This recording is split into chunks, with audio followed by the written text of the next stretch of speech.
Adelante.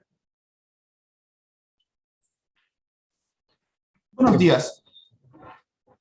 En nombre del Centro de Investigación en Computación del Instituto Politécnico Nacional, les doy la bienvenida al cuarto día del Congreso CORE 2021.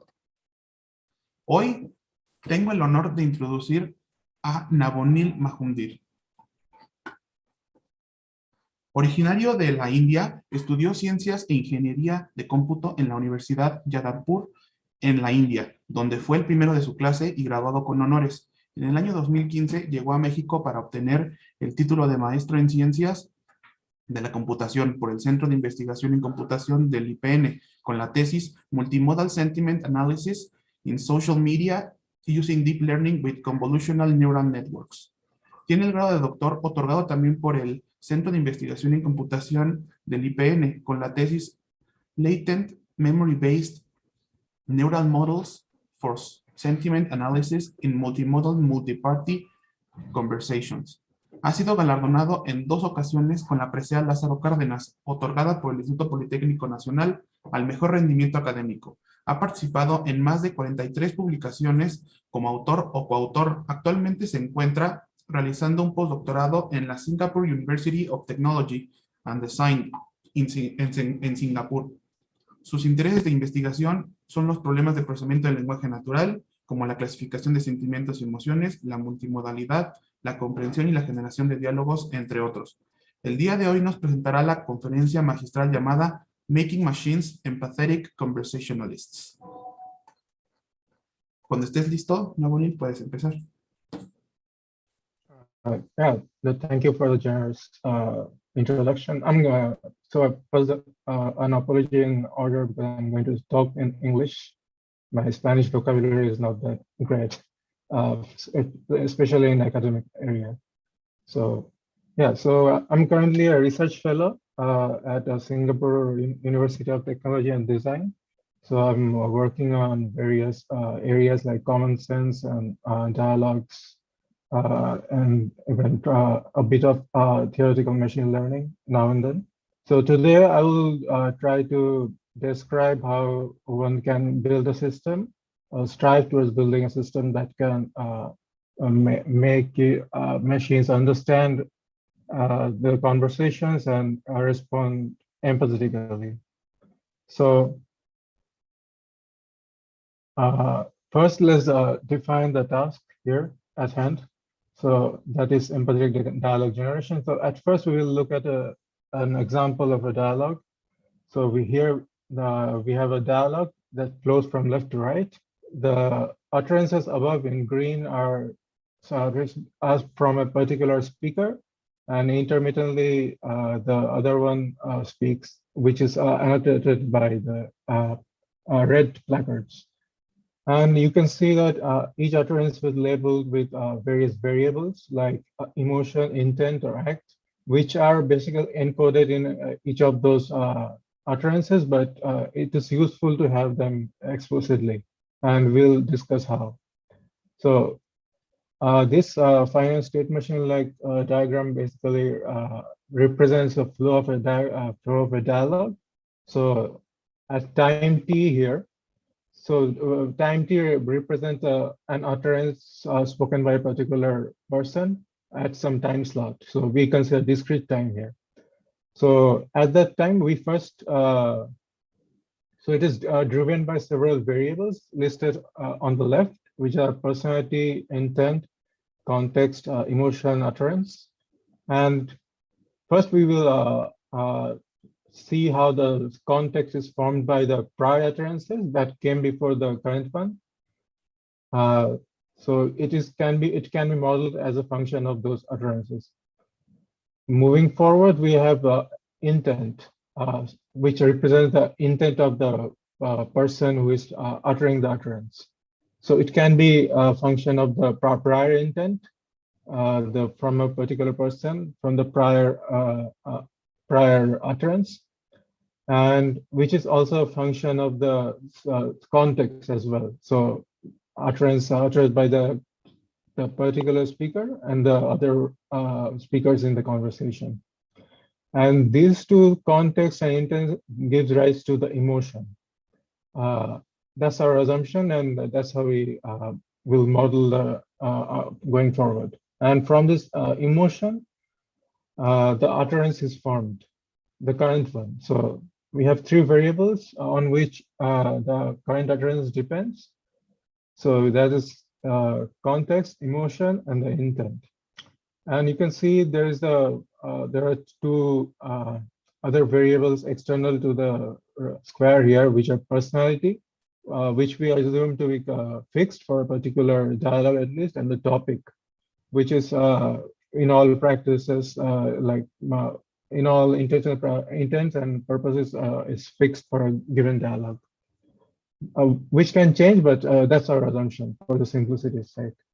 And this utterance is generated based on these variables, and then we move on to the next one. For our experiments and for our discussions, rather, we will simplify this and ignore the variables above, and we will focus on context, emotion as a generator for the utterance. So if we were to build a system based on this model that we discussed before, so we have this system diagram. So on the left, you have the input. So you have a user which utters an input like my son is graduated. So how the machine understand it? So first task at hand would be to understand the emotion embedded in that utterance. So which is excited in our case. And based on this, the content of this utterance and the emotion, we can form a response here by a response generation model, which is that is great. How old is he? So it's a very empathetic and very appropriate response, right? So our machine needs to learn this. So we decompose this task into two simpler subtasks here, which are emotional recognition and then empathetic response generation. So we'll going forward, we'll discuss two of these subtasks. So first, let's define the emotion recognition subtask. So like previous one, we have a conversation that flows from left to right. And the task here is to give him such a conversation.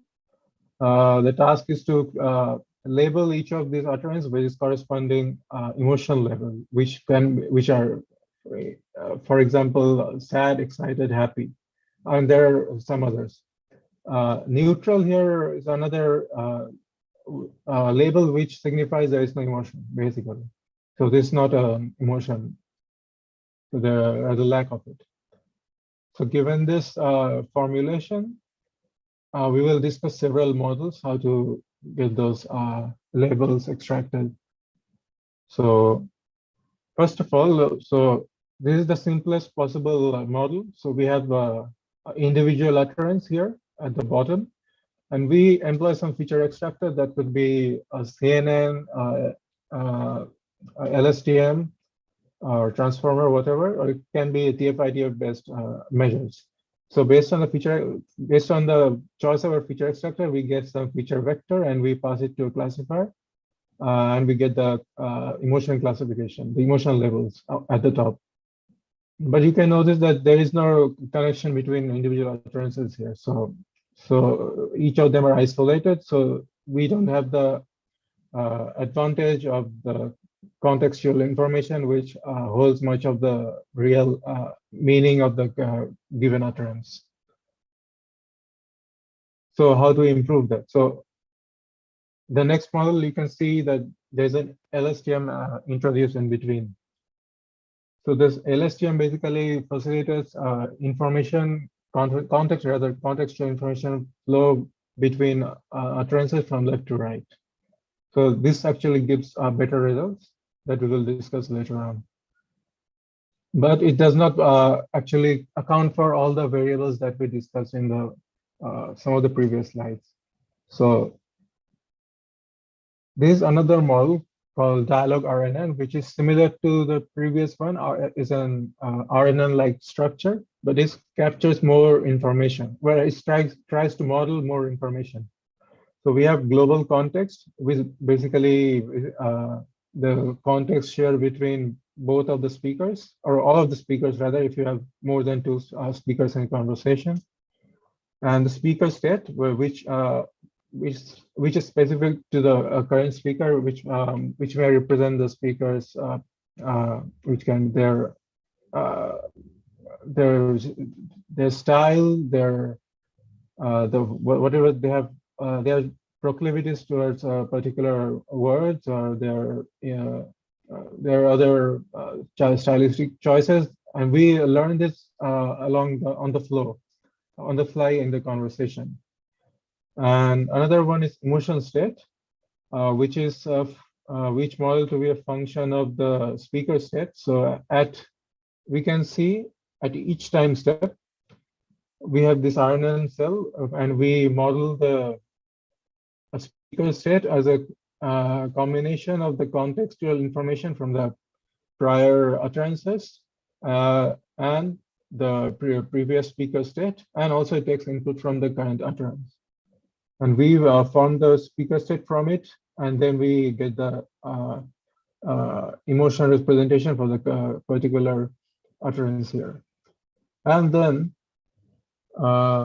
we take the utterance, the current utterance, and we update the global context so that it can be used in the subsequent utterances. If we move to the next utterance in the conversation, it goes to the next speaker. So we repeat the same process, and we finally get the prediction level here, and we continue on as long as the dialogue exists.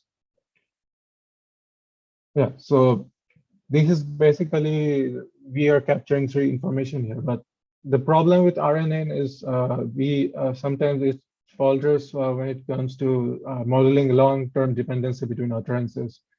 So it may miss some of the contextual cues and perform worse in certain scenarios. So for that reason, we can also did model this ideas with graph CNN here. So how do we do this? First step is basically like the BCLSTM based architecture. So at first we have the utterance representation here, and we pass it through a GRU, like as usual.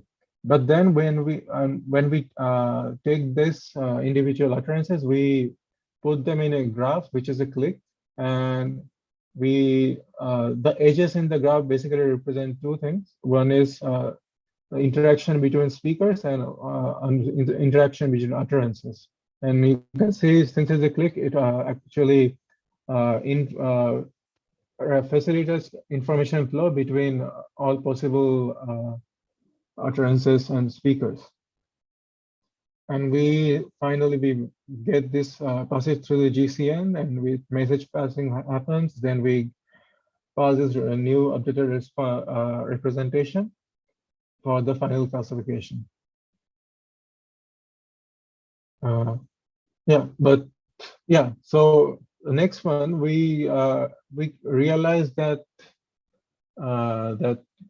we did not involve the listener in any form whatsoever in the current scenario. So, for example, in dialogue RNN, you can see on the listener side is empty for each cell. Here it's empty, here it's empty above.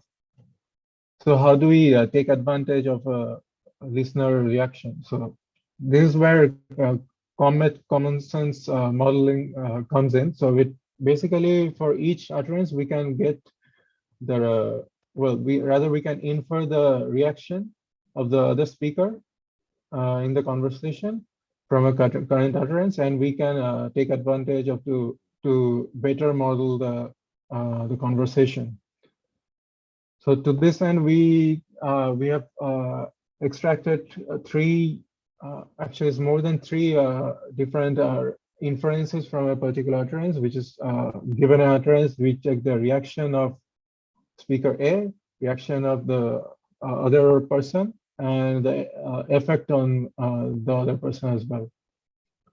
So it gives rise to this rather complicated connections between different states. So there are more states. It's basically an RNN like dialogue RNN, but we have more states, and we also have the listener updation here. So based on this, you can see this, there's a common sense node here, which basically extracts common sense from the particular utterance and feeds this common sense information to various states here. And for the speaker, at time t, for this state gives rise to the final emotional representation. And similarly, we repeat in a different way this common sense updation for the speaker states, which will be used later on in the processing.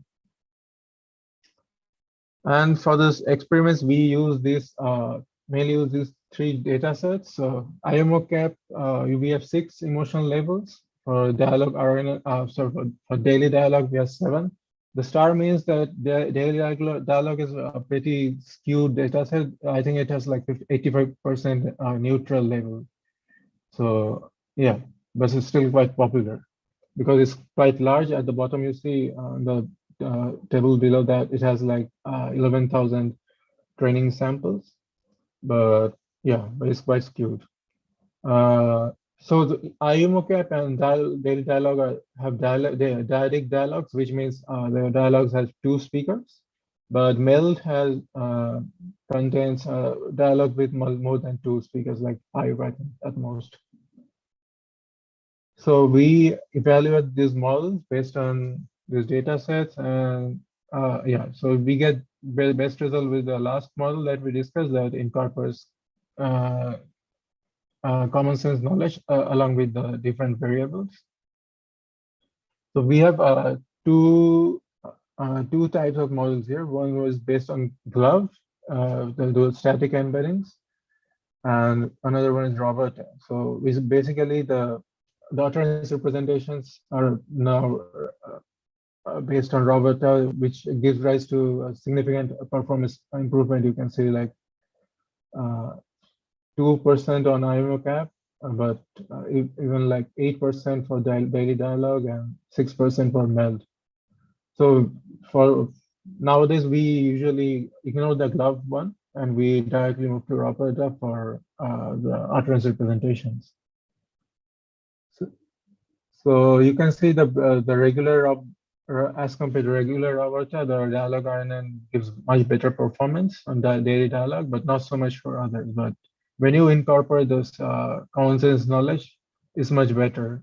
Is significantly better for each of these data sets.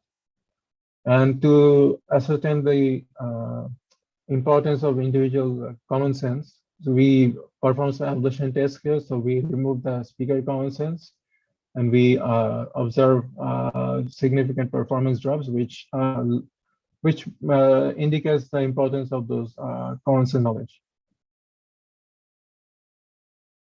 So that done. So now we will move on to the dialogue generation, but given the emotion. But there is a catch here because so previously we saw that each utterance had an emotional level, but unfortunately the data set we use, and this is the only real data set available for empathetic response generation, the whole context has only one emotion.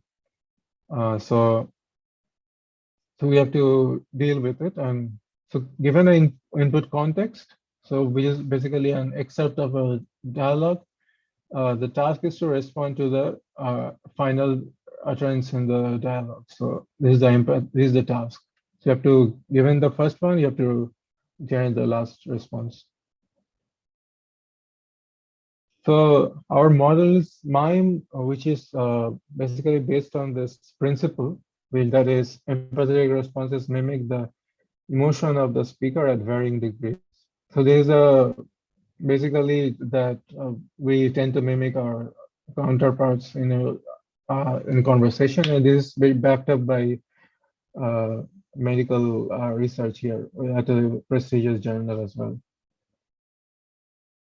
So to illustrate the motivation, we will look at two cases. The first one is when we have positive user emotion. So what we observe is that usually positive emotion is reciprocated with another positive emotion. Like for example, here the first one is my son graduated, so where the user is proud. If he responded with that is great, how old is he? Which is also which is excited and which is we construe it as positive.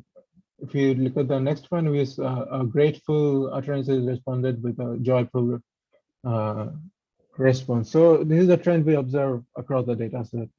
And also probably it makes sense in real life as well. But on the negative case, it's a bit murky. So you can see that angry is responded with angry is sad. But however, in the next one, angry is responded with nostalgic, even rather content. So the takeaway is the response of a negative response can be negative, but there can be a positive component to it to indicate certain silver lining or yeah. So the overall takeaway here is that emotion grouping between positive and negative groups is quite important. Emotion mapping exists to some varying degree based on the emotion of the input and yeah, based on the emotion of the input. And from following that, we have the composite emotions for the negative case where the emotion can be mixed between positive and negative. So first thing in order is grouping the emotions into two categories, which is positive and negative. So we did this intuitively, but the thing is there are certain emotions which can be construed either as as both positive and negative, so which are anticipating, excited, surprised. So there's a bit of a limitation of this approach here, you can see. Yeah, so now we'll try to explain the model here. So we have, we'll try to first, excuse me.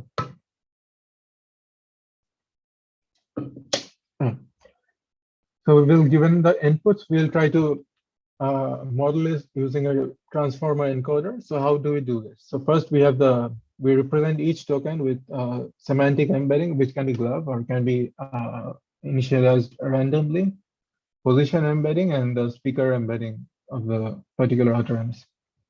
And we prepend the context token to that input, to that embeddings, and we pass it through the transformer encoder. And the representation for the context token is taken as a single vector representation of the whole input. The next thing we do is we classify the input based on the given emotion level. So we can actually here we use a rather simple approach to do that, a single transformer encoder, but we can adopt our previously mentioned ideas to make this classification. But here we stick to a simple approach to make it better comparable to other methods and yeah, for analysis.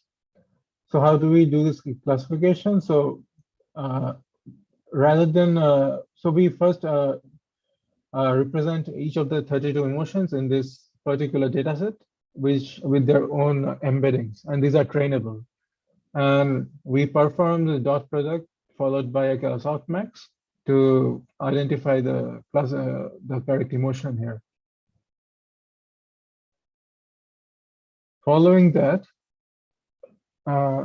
we try to figure out the emotion of the response to the input. So how do we do that? So you can see there are two groups. We divide the emotions we rather assign the emotion groups that are positive and negative to mimic or non-mimic. So if the input is positive, then mimic group will be positive group. and the non-weak would be negative group, and if the is vice versa for the negative input. So we try to come up with the distribution on the different emotions for the response here, and this bars here is represent this probability distribution. And based on this info distribution, we actually pool the embeddings, the emotion embeddings, to get response emotion embeddings for each of these emotion groups. Then we involve the input encoding to enrich, well, we rather enrich the input encoding using the emotion representations for the response in this step. Yeah, using transformers encoder as well. Then we fuse this based on a certain attention-like gating mechanism. We fuse this to representations, and finally this fused representation is sent to a decoder to decode the final response that we see here at the bottom. So the data set, so it's called Empathetic Dialogues, which has like 25,000 direct conversations, which means like 2 speakers, and it's from open domain. And there are 32 emotion levels here, as compared to our previous models for emotion recognition and conversation, where the data set had like 7 to 8 levels. And in this case, they are distributed uniformly across the data set, and for the experiments, we split it into 8 by 1 by 1 split across train, test, and variation, respectively. So to compare our method to the other ones, so we have these baselines. The first one is transformer encoder is rather simple. So we just pass it to a transformer encoder decoder setup, and yeah, it's basically you just remove the complicated parts from the model and get that. The model is the one that existed before, and it was state of the art at the time. So it basically generates it has emotion specific decoders, which generate responses for each emotion, which are one of the 32 emotions, and it employs another gating mechanism to aggregate all this emotion and get the final response. Yeah, so in natural language generation, the evaluation is quite important, and actually it can be quite tedious because you have to involve humans to do it, because the automated techniques, I mean, automatic metrics do not correlate that well with human understanding usually. So here we have 3 attributes that we will rate each of those responses on. So first one is empathy. So which is basically how much emotional understanding does the response show. Then we have relevance. How much topical relevance does the response have to the input context? And fluency is basically the linguistic clarity, which grammatically is correctly formed or not. And we have we rate each of these attributes on a scale from 1 to 5, but only the integers, so not the decimal parts in between. Yeah. So this is the results on our different models. So yeah, before that, so to do the human ratings, so we hired like 3 annotators and gave them 128 responses from the test set. And yeah, so they rated each of those responses on that scale that we mentioned above. And so this is the result here. So you can see that our model performed the best when it comes to empathy and relevance, but falters a bit when it comes to fluency. We really don't know why really, but we can probably guess that basically the model is that promotes empathy and relevance, but does not really.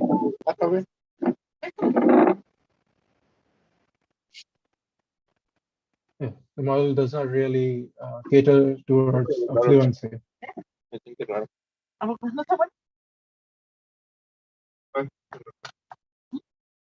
So we also noticed that there are fewer parameters in our model as compared to the state of the art at that time.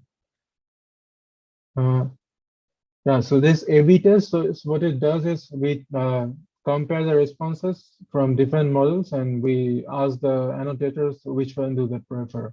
So if we do that for against our models against other ones, so we see that in all of those cases our model wins for all the sum for the all the against all the models. So yeah, but there's a lot of tie as well. So it indicates that our model is not perfect. So the last model you can see that without stochasticity is basically we use some kind of stochasticity in the sampling of the distribution. So this basically we're trying to ascertain the importance of stochasticity in the response generation here. And this is the ablation. So we introduced the two concepts of emotion mimicry and grouping, and we remove these components and we try to understand how it affects the performance. So not surprisingly, the performance drops when you remove the mimicry, but the relevance increases. It's probably because there's a confounding effect that coerces the same set of trainable parameters to learn both positive and negative emotions, because you don't have the switching of those mimic and non-mimic groups. Yeah. So to again understand the impact of emotion mimicry, we have plotted those embeddings for different emotions on a 2D plane using top to principal axis. So on the right with emotion mimicry, you see the clustering of the positive and negative emotion is quite, compact as compared to on the left, which where is quite interspersed across the plane here. So emotion mimicry is important. So these are some examples generated from our model. So the first one you see, I had a job interview today, and I think it went really well. So the response to it is for our model has been, that is great, I'm happy for the interview. So you can see that the contextual information, the interview is carried over to the response. So which makes it quite empathetic and appropriate and quite apt response. Similarly, on the right side, you see a longer context is given, and to the last utterance, our model generates a response that says that must have been a very beautiful memory. So it basically, in the context, the user describes an experience which has been nice, but it has not explicitly mentioned that it has been beautiful. But our model has been able to interpret that correctly. Yeah, so limitations of this model is, one thing was we had poor fluency as compared to the other ones. In addition to that, we have the emotion mimicry is poorly defined for negative emotions. So probably this is where our model messes up a bit. And we experimentally checked that if we fine tune our model on top of a language model, it does not generate that good of a response. So this gives rise to a next approach for this model LEMPEX. So rather than explicitly controlling those emotions of the output response, we try to learn try to take cues from the training responses, which are similar to the inputs, to get some sense of what kind of stylistic and contextual information that the response should have. So on the left, on the right, you see that for context, we get some exemplars, which are candidate responses from the training set. And using these, we get better responses from the using our model as compared to the other baseline ones. So this is the overall model here.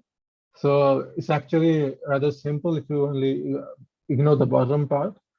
So on top you have the input, and you pass it to a T5 encoder, and just then you decode it. So the so with the trick is to inject these exemplars to guide the model. So how do we do it? How do we get these exemplars? To do this, we employ a method called from information retrieval called dense passage retrieval, which basically has two encoders. One is for the candidate, the list of all the candidate responses, and another encoder is for the query, which is the input context. And it tries to, and it basically takes the inputs and computes the similarity between those between the query and each input. So each pair is compared, and we take the top exemplars with the highest similarity with the in the query as our exemplars. So how is it done? So we already have a pre-trained DPR model, which is trained on natural questions dataset. Is a QA dataset, and we fine-tune accordingly. So what we have is we first, given a context, we get we fine-tune using this pair. So we have the context, and along with it, we train it to have high similarity with a positive response that comes with the context. And for negative samples, we randomly select responses from other dialogues, other dialogues with different emotions, and we try to maximize the log probability of the positive response. Yeah. So apart from that, DPR we could also use BM25, which is another very popular information retrieval technique. Yeah. So the next thing, so once we have these encoders, these exemplars, we pass it to T5 encoders, and we average them and pass it to the decoder for the decode. The another trick we did was we employed these for empathetic attributes, and we turn them into losses. How we did that? So this empathy mental health dataset is a paper, and it contains a dataset. The authors argue that the empathetic responses have certain attributes, which are emotional present, interpretation, and exploration. So emotional present is basically the absence of emotion, appropriate emotion. If it's absent or present, or it is explicitly present or implicitly present. Interpretation is if the response correctly interprets the user, and it elaborates on any self-experience. And exploration, if there's any attempt to, in the response, to explore the user's emotion. Is it done? It's not done at all. Is generically done, or is very specific about the subject matter. So it also has like 3 ratings: low, mid, and high. And going forward, we actually did ask the annotators to rate on these attributes as well. So based on this data set, we actually also trained certain classifiers for each of these attributes. And the output of those classifier for the responses in the data set, we use those at synthetic levels and train the network here based on those synthetic levels, and we get some losses that we optimize on. Yeah, so finally, this is the results of the generation performance. So we have in the prior model, we had like empathy, relevance, and fluency, but now we also have the 3 mentioned, the new empathetic attributes. All of these are human rated. We ignore the blue because it does not correlate well, and also perplexity. And we have, and there is another metric, which is diversity, which basically tries to quantify the lexical diversity in the responses. So you can see that using the exemplars and empathetic glosses, our model substantially outperforms the other ones, except for fluency, which is done better by T5 pre-trained, which does not have these exemplars and losses, but it's probably because, again, like the previous previous model, the structure of the model basically discourages fluency in some way. Yeah, our new model is also better at emotional presence, interpretation, and exploration by a significant margin. Yeah, but it lacks when it comes to diversity, because it goes to the T5, the T5 pre-trained version of the best diversity. This is another A/B test. So we pit the responses of LEMPEX against the other models. So all of the cases, the new model wins here. Yeah, also we actually, as an ablation study, we removed exemplars and empathetic losses, and we see that the annotators prefer the responses from the ones with exemplars and those particular losses. This is another ablation. We similarly remove those exemplars and empathetic losses, and we here in this case we actually compare the emotional levels from the different attributes, the empathetic attributes, and we compare it with against the synthetic level generated by the gold responses. So we get again base results with the LEMPEX, the newer model, and we also have the sentiment here, which is I think based on Vader. Yeah, so these are some of the sample responses generated from our model. So you can see that the annotators prefer LEMPEX in most cases, because you see that in most cases our models have the higher empathetic attributes, and it's probably due to the exemplars guiding those response generation, except for the last one where MIME did better. Yeah, so to conclude this talk, so we summarize here.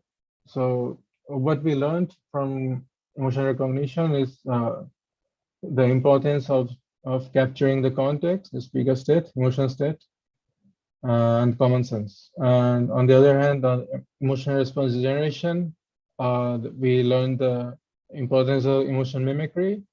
We also learned the importance of learning from exemplars and optimization of the different empathetic attributes.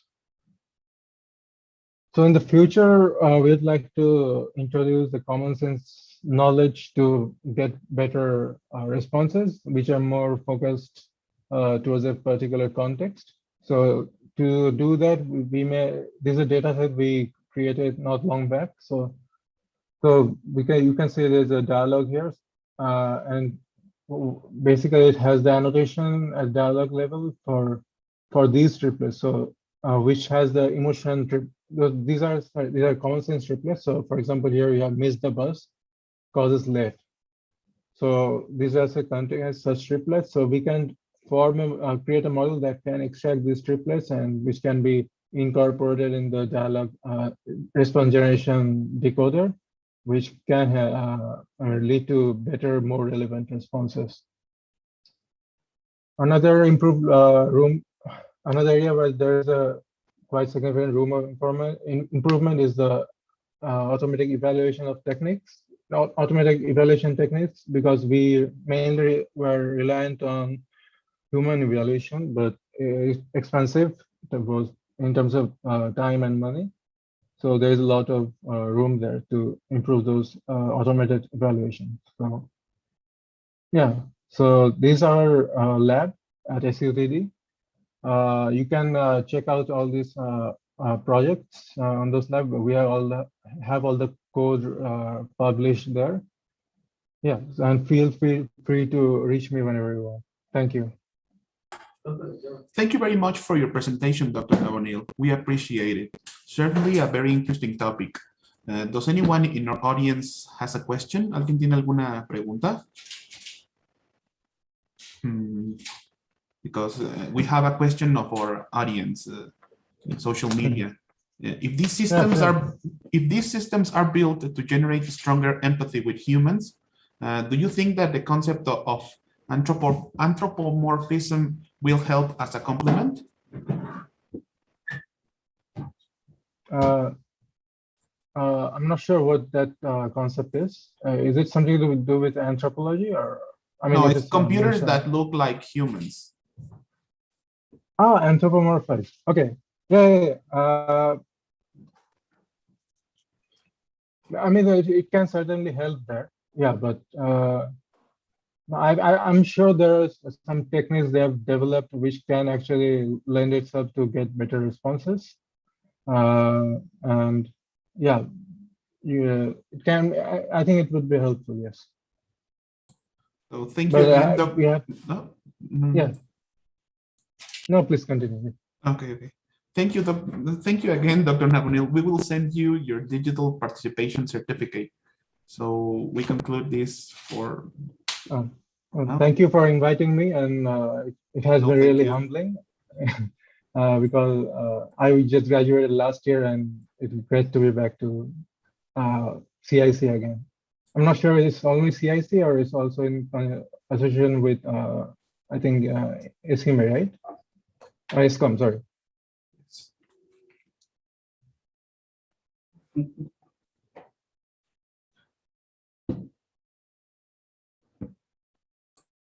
All right, thank you.